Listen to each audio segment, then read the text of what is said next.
Welcome. Once again, this will be part of my Truth in Fiction video series. Right now, I want to get into the Adventures of Mark Twain, which is a 1985 claymation, that is, a film animation made with clay, about Mark Twain, who is considered a real person, even though the movie is not said to be about what actually happened in regards to his life. He was the author of many books considered fictional, with many different characters, the most famous likely being Tom Sawyer, who features in some of his different books, most of which do not feature supernatural events, even though some stories featuring him, which are lesser known, do feature supernatural events. Unlike what so-called historians say happened with Mark Twain, in the movie The Adventures of Mark Twain, Mark Twain is shown with the characters said to have been invented by him as actual people, making me think they might actually be based on real people, and this movie is showing some type of true story, even if it is mixed with fiction. Tom Sawyer is depicted as a fictional child. However, I think he could very well be based on somebody real, even if the stories about him aren't entirely true. It would make sense that he would grow up, and we can see here that the supposedly fictional character of Tom Sawyer is said to his name is said to have been derived from a jolly and flamboyant chief named Tom Sawyer, with whom Twain was acquainted in San Francisco, California, while Twain was employed as a reporter at the San Francisco Call. Twain used to listen to Sawyer tell stories of his youth, so maybe these were true stories, not just made-up ones, though he's talking about stories that happened when he was younger. In the movie, Mark Twain has this airship that is able to fly very high. He uses it to travel to Halley's Comet during the time it is arriving over the place he is at. He then goes to the comet and leaves the world behind. Not sure if you already know, but those awakened to the truth who follow alternative history will often learn about the airships of Tartaria, or the Old World, which during the 1800s and very early 1900s, there was the Old World, or Tartaria, that was erased by the mud flood, that had advanced technology, including advanced airships. The time the civilization existed at was the same time when Mark Twain lived, which was in the 1800s and very early 1900s. If you are new to the subject, there are videos on this that explain it, and I would hope to make a video about this in the future. Since The Adventures of Mark Twain depicts an airship able to fly high enough to reach a comet, it makes me think it is one of these airships which had advanced technology, which I think could do stuff like fly that high. We can even find a relation to what is sometimes called the unparalleled adventure of One Hands for Fall, if I'm pronouncing that correctly, which mentions the story opens with this manuscript detailing the journey to the moon, and it says a letter was brought by a balloon by an inhabitant of the moon. So this is like an airship that could fly very high, like could reach the moon, similar to one that could reach a comet. It is also related to ideas about the moon being hollow and inhabited by beings said to not be not real, according to mainstream beliefs. But there's also the balloon hoax, which is claimed to be a hoax. It is related to the story of this unparalleled adventure, as you can see here, and also the Great Moon hoax about the alleged discovery of beings in the moon, or the hollow moon. This is also, some people believe that it was actually real, even though now it's said to be fictional or hoax. and it's connected to this what's called this balloon hoax, which is about a balloon that was, or airship able to cross the Atlantic Ocean, which is said to not be real. This was in 1844, actually, which, if I remember correctly, they said airships didn't have the ability to go that far back then, or cross the ocean, or definitely not to the moon. But I think they actually did, contrary to what historians will tell you. When they get near the comet in the movie, the place they're at does not look like traditional depictions of outer space, but looks like something else. They're also able to breathe up here and don't have astronaut suits, making me think they are depicting something else than outer space, or what is actually a heavenly realm above the Earth where comets are really at, not like what mainstream beliefs claim about comets being in outer space somewhere. You can even see here, it looks like some heavenly realm when they are near the comet with the airship. Even if other parts of the movie mention stuff related to outer space, it still shows this, which makes me think there's truth hidden in the fiction, even if it is mixed with fiction and lies.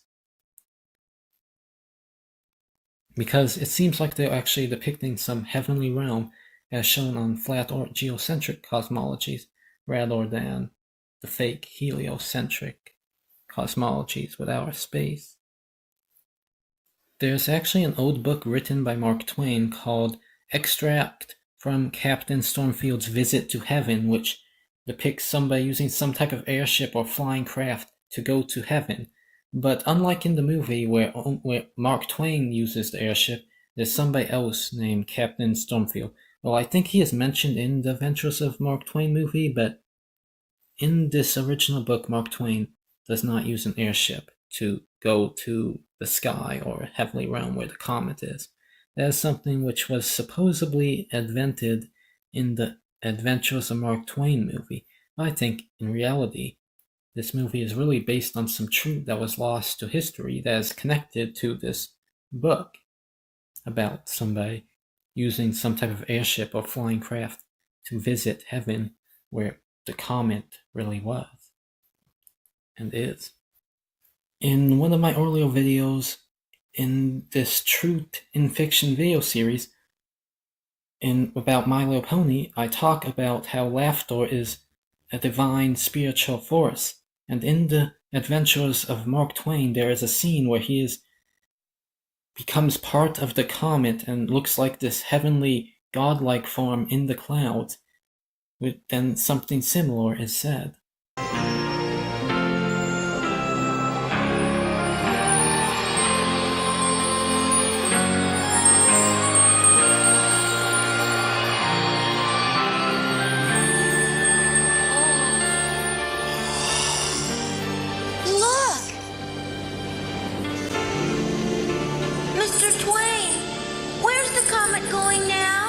To Eden, angelfish, back to Eden.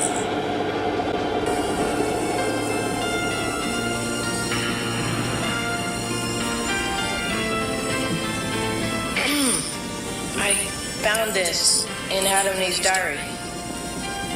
You can have it. Yeah, well, I found these.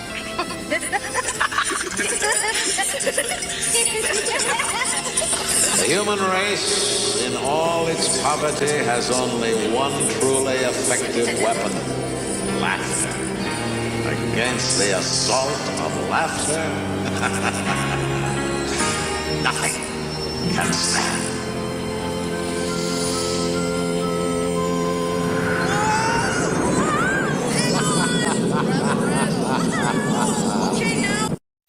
Oh, this is actually a belief Mark Twain is known to have held.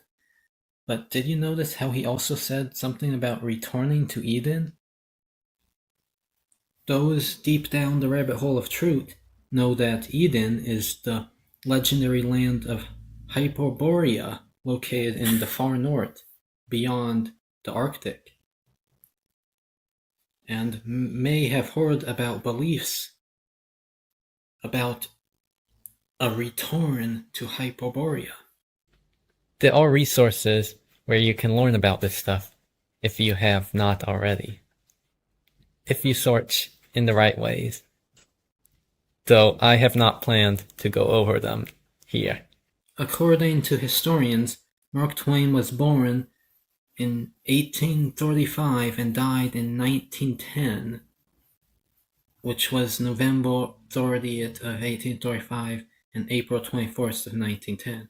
Well, he supposedly died, but the day of his birth, or around the time, or the year of his birth, and the year or day of his death, I forget if it was both the years and the days, but was the same time Halley's Comet appeared. So it happened both at or around the time of his death and his birth. I don't think that was just a coincidence. And Mark Twain even predicted that he would go away from the world, which some people say was him dying during the time of Halley's Comet. We can see in places like this, Halley's Comet appeared in November of 1835, which was around or at the time when he was born, which appeared here. I think it might have appeared during times around this date too. But then it says it appeared again in 1910 when he supposedly died. We can see he predicted he would go away with Halley's Comet in places like this. It says, this is from Mark Twain. It says, Mark Twain was born on November 30th, 1835, 2 weeks after the, I don't know how to pronounce it, of Halley's Comet. Then it quotes Mark Twain. It says, I came in with Halley's Comet, Mark Twain commented in 1909, before 1910 when he supposedly died. Then it's quoting him again. It is coming again next year. The Almighty has said, no doubt. Now there are these two unaccountable freaks. They came in together, they must go out together. He died on April 24th, 1910, one day after the comet had once again reached its, however you pronounce that. So, did he really predict his death when the comet would come, that he would die at or around the time the comet came? Or did he know he would go to the comet with an airship?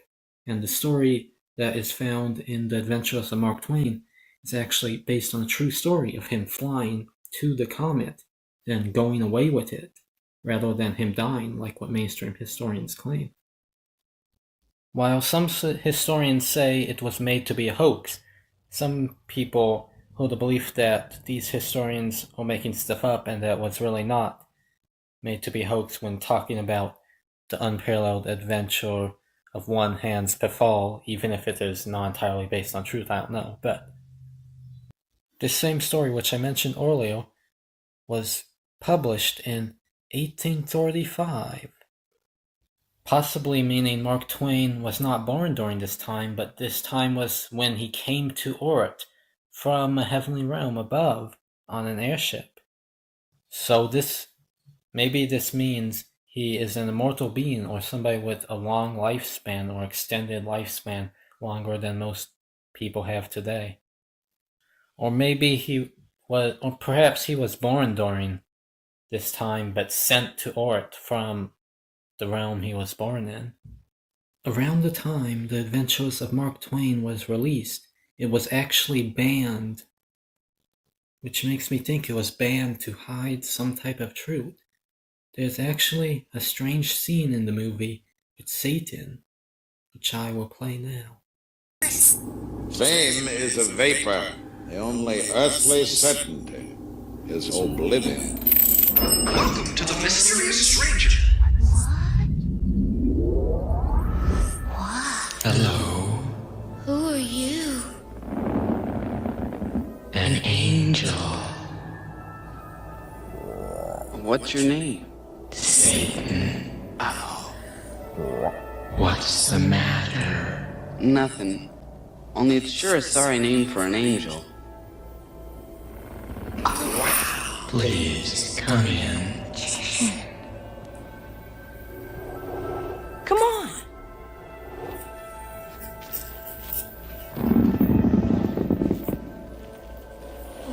Amazing. It's like an island.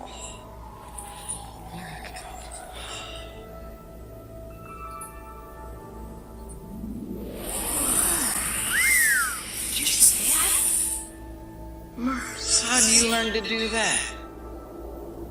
I didn't learn it at all. It comes naturally to me, like other curious things. Are you hungry? Sure am. What kind of fruit do you like the most? Oranges! Apples? Grapes! Ooh.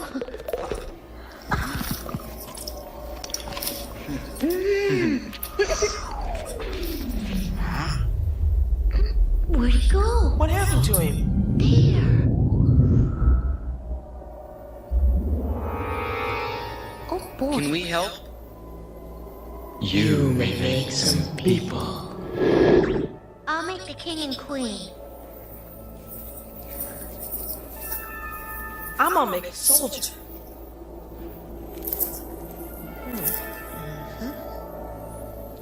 Look at that little village.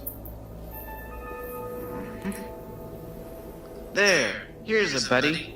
Now we'll give them life. Moving. Looks like my pap on Saturday night. Look, they're moving. There's like regular people.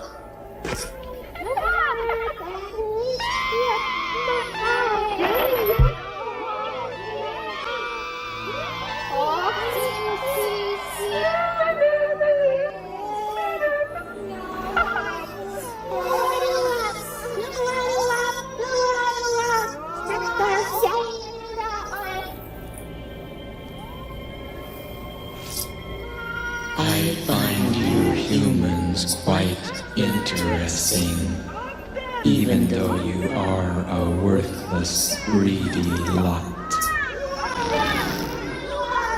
How annoying that sound is.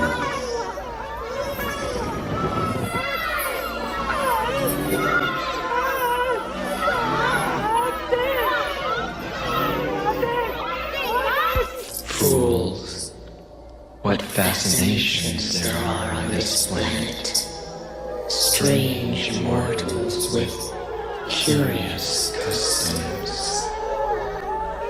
We'll have a storm now, and an earthquake if you like. You must stand aside, out of danger.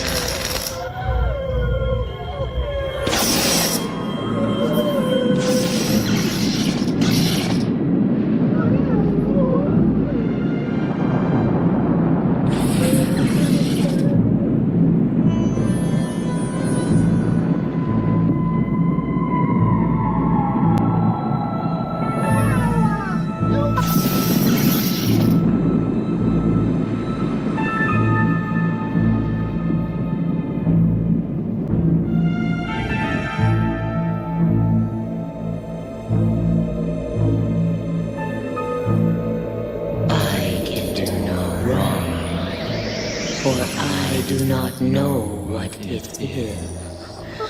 You murdered him. Never mind them. People are of no value. We could make more sometime, if we need them.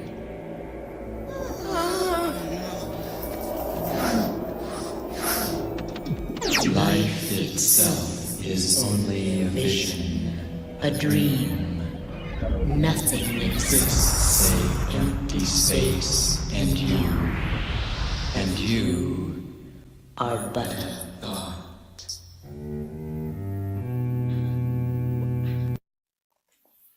Those were some disturbing scenes showing Satan's hatred for humans because of unjust reasons related to humans doing stuff that isn't really bad, or because of generalizations of humans being bad beings when really some are good, some are not.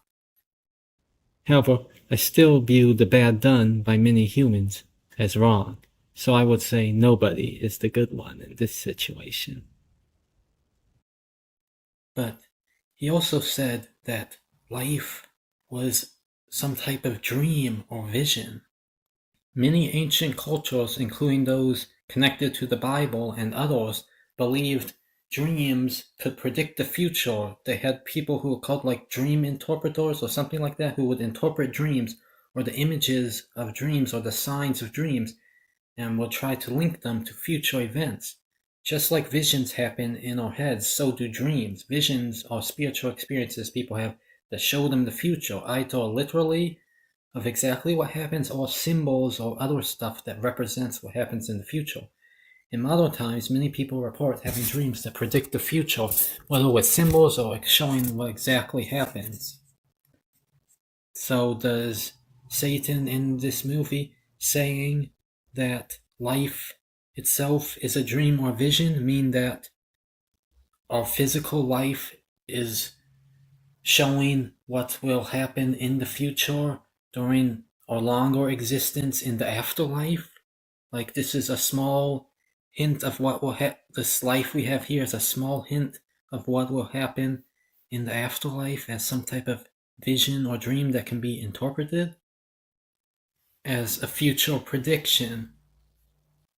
Some people think the dream world is actually the real world, and the physical reality we are is actually what can be considered the dream world or the imaginary world, because the spiritual world is the real world, unlike this physical world, which is really just a fake dream world, which is a matrix. They say we are like in the matrix, a false reality, which is the false world, unlike the real world, which when we die, some people think we wake up to the real world, which is the afterlife and the true reality. Many consider those following and blindly believing in the lies of the world are asleep, or asleep in the matrix, but those who know the truth are awake or have waked up from the matrix. He also said, "You are a thought," which makes me think this is connected to beliefs people actually have about the universe being a thought within a mind. Some people say existence itself, or the universe the physical reality is part of, or physical people are part of, is a thought of God or other beings, or many different beings. So the creator of the universe, or creators, thought people, like created them with his or their thoughts. Notice that when he says this, the children leave and he is facing the direction of the viewers of the movie. Almost like he is talking to the viewers of the movie, or humans that are watching the movie, rather than the children. In the movie, when he says "you are a thought," like he's referring to you, the viewers. So maybe this is actually Satan using this film to send a message secretly, but doing it in a deceiving way, where people think it is only fiction, in order to show this message, but hide that it is the truth. Even though I think this is mixed in with some lies and fiction. In this movie called The Adventures of Mark Twain, or sometimes also Comet Quest, in I think the UK or somewhere. But anyways, I think that wraps up this video for now.